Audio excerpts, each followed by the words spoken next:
ऐबक का सेनापति कौन था? ऐबक का सेनापति का नाम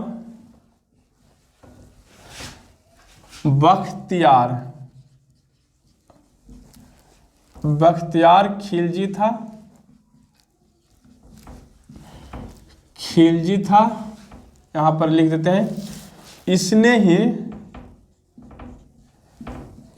ही नालंदा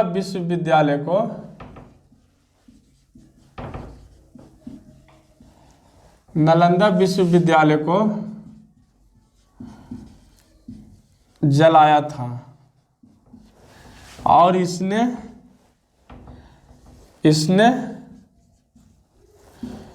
बिहार शरीफ नाम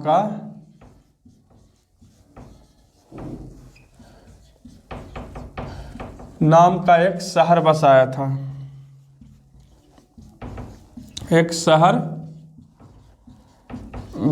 था। और इसके नाम पर एक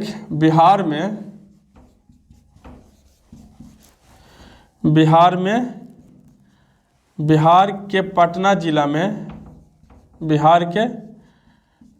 जिला में बख्तियारपुर स्टेशन है।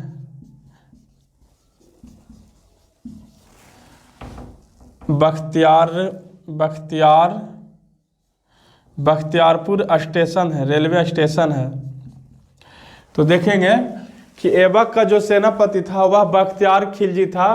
तो इससे कुछ बातें हैं कि इसने ही नालंदा विश्वविद्यालय को जला दिया और खंडहर के रूप में तब्दील कर दिया था।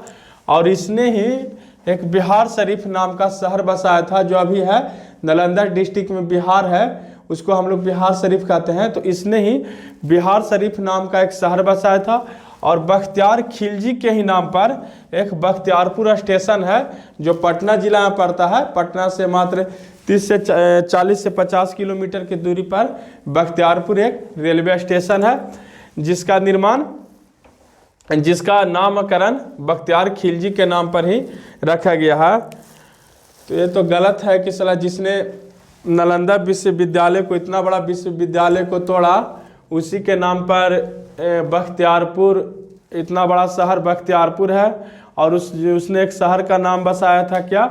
बिहार शहर बसाया था जिसका नाम बिहार शरीफ है। इन दोनों को नाम को बदल देना चाहिए। मैं तो यही कहता हूँ कि बख्तियारपुर स्टेशन का भी नाम बदल देना चाहिए और बिहार शरीफ का भी नाम बदलकर उसका जो बिहार शरीफ का पहले जो नाम था दूसरा था, और उसको जो असली नाम था उसका बौद्ध बिहार शायद नाम था।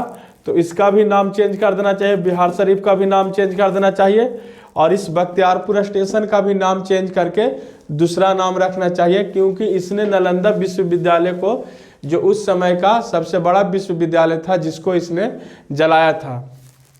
फिर हम लोग आगे देखते हैं ऐबक से।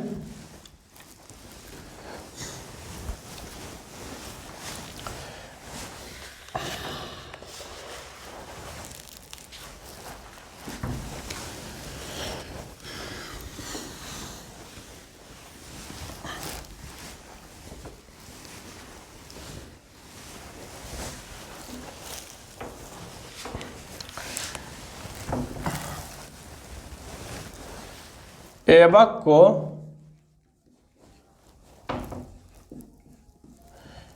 को पूरा कुरान याद था, पूरा कुरान याद था। और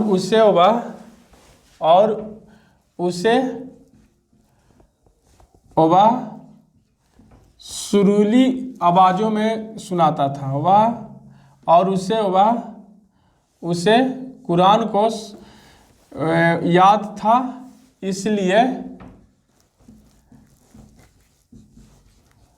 इसलिए उसे कुरान खान कहा जाता था। कुरान खान कहा जाता था।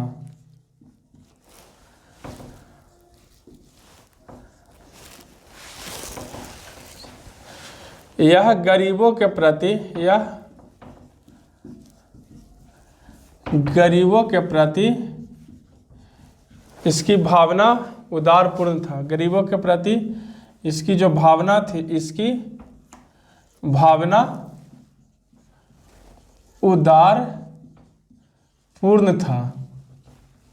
ये कौन कहता है? तो ये कहता है हसम जो इसका ये कहता है हसम निजामी, जो इसके दरबार में दो इतिहासकार थे, एक हसम निजामी, एक मिनहाज उज सिराज था। तो हसन निजामी बोलता है, ये बात हसन निजामी बोलता है कि यह गरीबों के प्रति जो इसकी भावना था उदारपूर्ण था। फिर इससे अगला पॉइंट है, यह गरीबों को लाखों में दान देता था। यह गरीबों को लाखों में दान देता था, लाखों में दान देता था, इसलिए इसे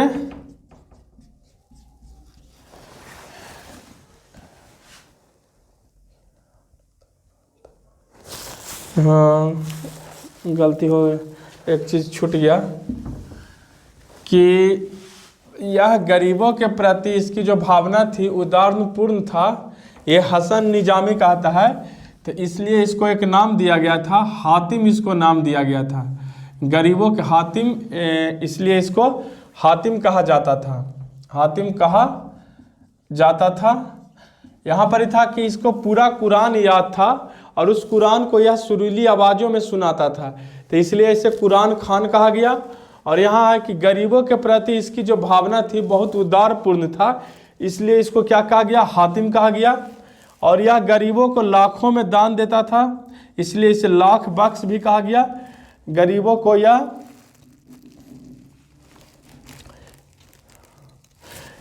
गरीबों को लाखों में, यह गरीबों को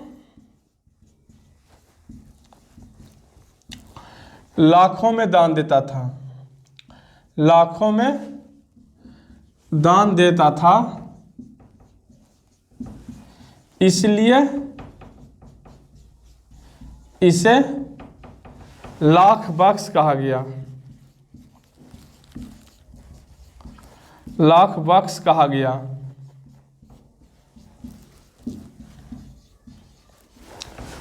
तो इसका 3 नाम है। पहला जो नाम, इसको पहला जो बोला गया था कि ऐबक को पूरा कुरान याद था, इसलिए इसको क्या बोला गया? कुरान खान बोला गया। पहला, पूरा कुरान याद रहने से इसको कुरान खान बोला गया।